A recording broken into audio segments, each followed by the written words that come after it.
Now, resonance, you might have heard that word before. It's when we were able to move around pi bonds and maybe some formal charges in our old general chemistry days.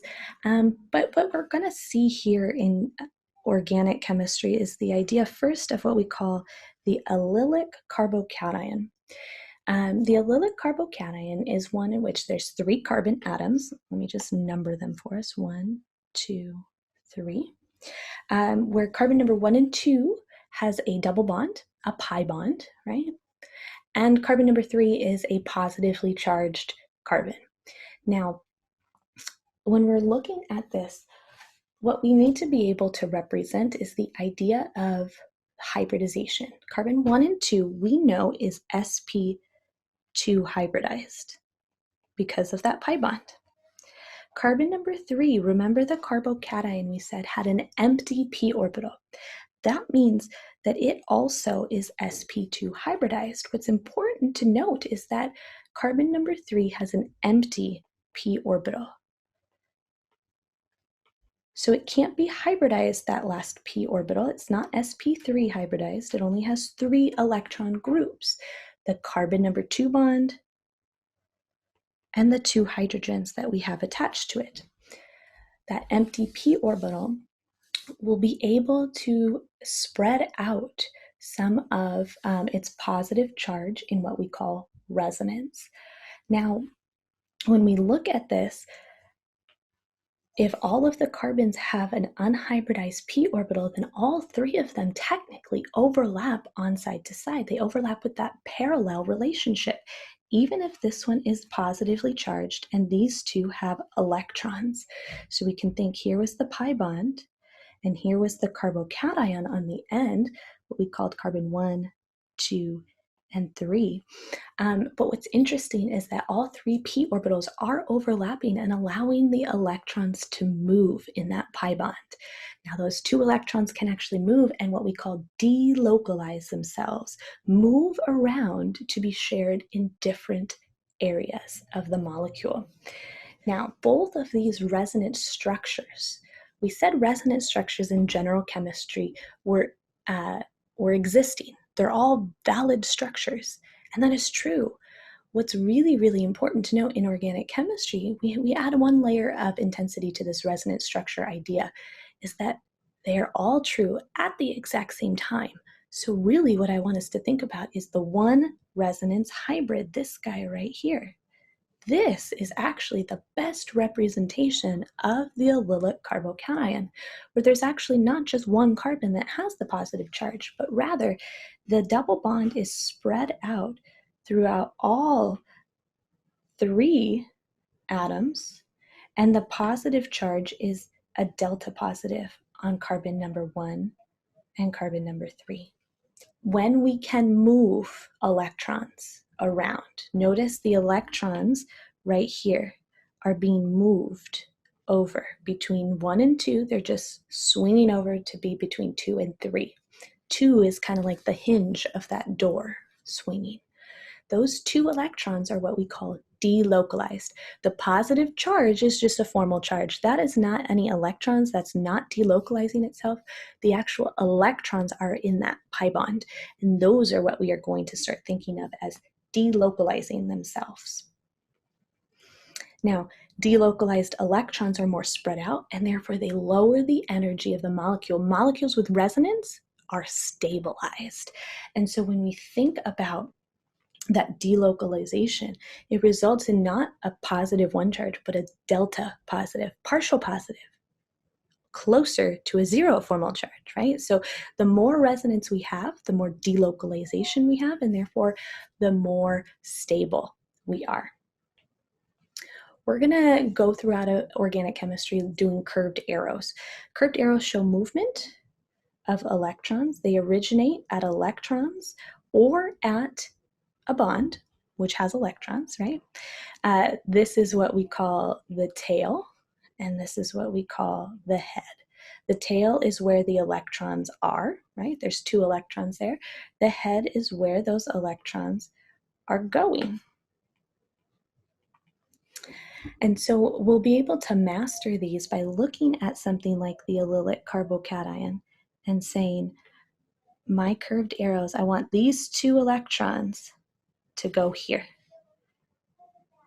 This is a resonance arrow to show you that those 2 electrons are flipping over to the right-hand side, and what's left over is that first carbon, I'll label these 1, 2, 3. Carbon number 1 is losing an electron. Carbon number 2 is doing nothing. It's just swapping partners. Carbon number 3 is gaining an electron. Let's just draw that arrow one more time.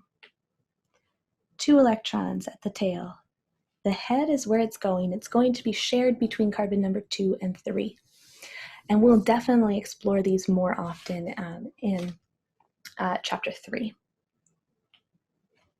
So, rule number 1, you can't break a sigma bond. You can't do this. Those 2 electrons are not valid. We don't want to do this. This is bad, bad, bad, bad. The reason why it's bad is because sigma bonds do not resonate. Single bonds do not resonate. Those mean the same things. But pi bonds and lone pair electrons, those are the only 2 things we moved in Gen Chem. And there was a reason for that. They have to be in a p orbital. P orbital. That's the ticket. That's the key. The parallel relationship, that overlapping pi bond or the empty carbocation has to be able to be part of resonance, but nothing else. Rule number 2, never exceed the octet rule. We can't do this. We can't take a lone pair and say, hey, go share it. Hey, go share it. No, these don't happen. These can't happen. Bad arrows. Why are these bad arrows? Because the carbon next to them or the atom next to them already has a full octet. We cannot break the octet rule. So there's something very, very important about rule number 2 here. Make sure you are visualizing your octet rule. Make sure you are understanding what skeletal structures mean. Those bond line structures do not show hydrogens. That does not mean they're not there. You have to infer them to be there.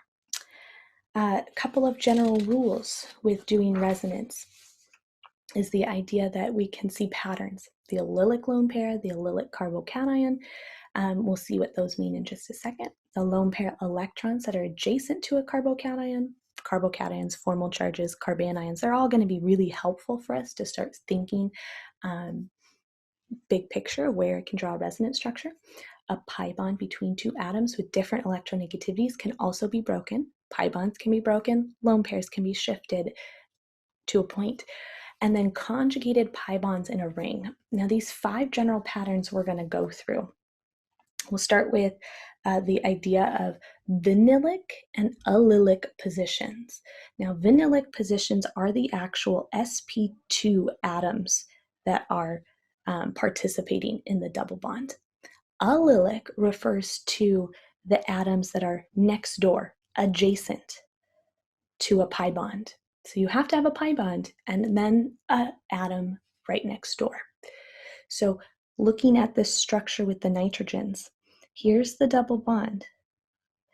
Next door would be these positions.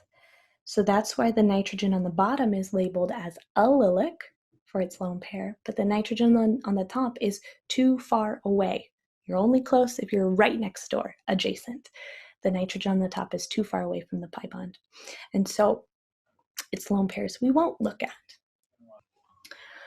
All right, so pattern recognition: when the actual atom with the allylic lone pair has a negative charge, the charge is delocalized. We can redraw one of them here. Let's just do that first one. Kick it over, kick it over. Let's draw our little resonance arrows to link the 2 structures. And the formal charge flips over. Excellent. If the allylic atom is neutral, then it will become positive when it donates its electron, and the atom receiving the lone pair will become negative. So the one we did over in the previous screen, this neutral guy, He donated a lone pair. Even though he was neutral, he can still do it. And we generate formal charges. The person who donated, or the atom that donated, becomes a positive charge. The atom who gained, that carbon down at the bottom, becomes a negative charge. Allylic carbocations, we talked about the allylic carbocation a little bit already. With the allylic carbocation, the pi bond shifts over. There's only one arrow required to show the two electrons that are flipping back and forth. If there are multiple bonds in a conjugated system, then multiple contributors are possible. We're going to do those together in class, but drawing one at a time would be really important for us for that. Pattern number 3, a lone pair adjacent to a carbocation. Only one arrow is needed. Let's just drum up this example. We can say oxygen donates a lone pair towards the atom and shares it with itself and the atom with the carbocation. Now notice that we're not picking up and giving the electron to the carbocation atom. I want to be very clear. Here's a big no-no. Here's an oops that most people do. We're not doing that. That's not happening. Sad day. We are sharing. Notice that it's right there in the middle. We want to be sharing that electron to literally create that double bond characteristic. So formal charges are going to be affected, but overall, this guy on, we'll call him molecule A, he's net neutral. Molecule B, he's net neutral as well. A pi bond between atoms of different electronegativities. If the pi bond is attracted to a different atom, such as something that is more electronegative, pi bond between carbon and nitrogen. Nitrogen is more electronegative than carbon, so it can obtain that pi bond. We'd never go the opposite way because carbon is not more electronegative. But there's a resonance structure that we can think of. Now, this is an extreme depiction of what the pi bond actually does. Electrons should be equally shared, right? But they're really not, right? The actual compound is a hybrid of these two unequally shared structures. So we can start seeing the reactivity of the pi bond a little bit. Now, in a conjugated ring, specifically the functional group of the aromatic, what you can see is that the unhybridized p orbitals can overlap all around the ring because every atom here is sp2 hybridized. So the pi bonds can push around the ring all together and put the double bonds on the alternating carbons. Sometimes the benzene ring is drawn like this to understand that. It's looking at the resonance hybrid that we can draw where every carbon atom is sharing in those 6 electrons, those 3 pi bonds. Now, clockwise, counterclockwise, it doesn't matter, the results are the same. Okay, here's the summary of the 5 patterns. You can take these number of arrows, the positions, these are where you're going to start off. I would highly recommend that you start looking at these and identifying them in an actual structure in a given problem. And again, we'll practice a lot. Now, resonance hybrids, we kind of already talked about. It's understanding that it's the representation of the delocalization of the electrons existing in resonance. It is consistent with MO theory. This is our MO type of diagram.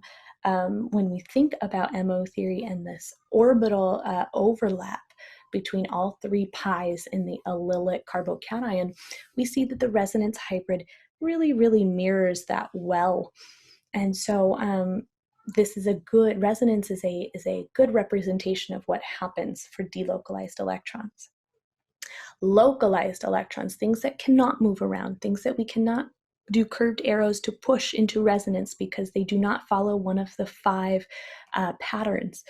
Those are not in resonance. They are stuck, localized on their atom. Delocalized electrons are the electrons that contribute to resonance. They are always going to be more stable. To be delocalized, a pair of electrons must be adjacent to an atom with an unhybridized p orbital. Take-home message. Anytime you draw resonance, things that you are curving arrows, pushing around a structure will always be in an unhybridized p orbital. I'm going to go back to the structure of the amide since we talked about functional groups in this chapter. The amide itself looks like this with a nitrogen with a lone pair. Oxygens also have lone pairs. These oxygen lone pairs are what we call localized. They are localized because you cannot push down. This carbon at the bottom of that double bond already has 4 bonds, and none of them can move up. The only one that can move would be the pi bond. What nitrogen can do with its delocalized lone pair is push into the pi bond because there is an adjacent atom that is sp2 hybridized with that pi bond. What we can start to see is that the nitrogen has the delocalized electrons. And those nitrogen electrons can push into resonance. Just highlight where they went. There they were. There's the delocalized electrons. The lone pair on the nitrogen is delocalized because it's next door or adjacent to the carbon with a p orbital.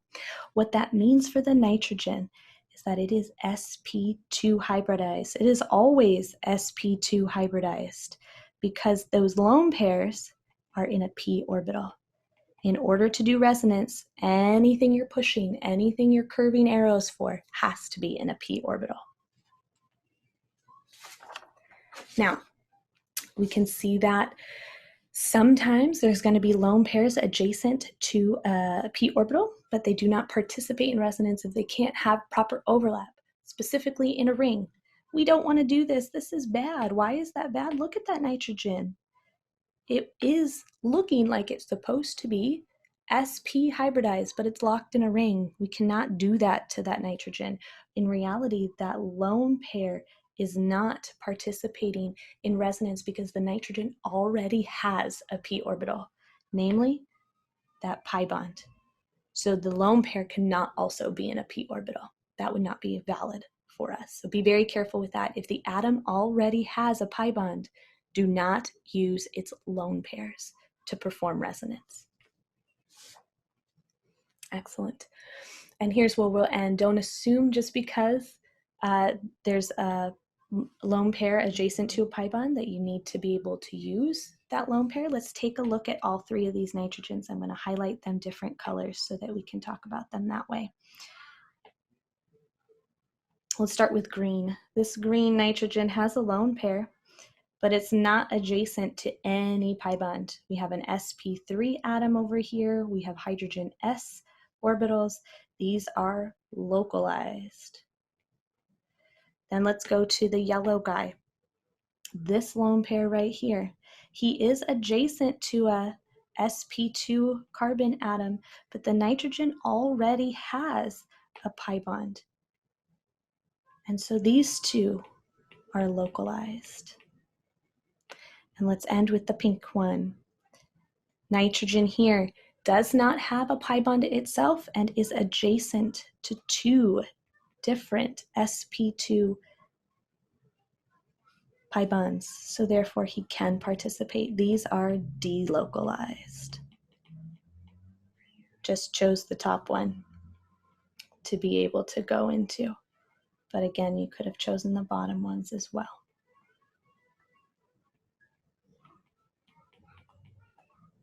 Don't forget that lone pair and the hydrogen. There's a resonance structure. We can keep pushing this actually all the way around. Whoop. practice with that. We'll bring this one up in class for sure, since it's a very important compound for us in the biological world.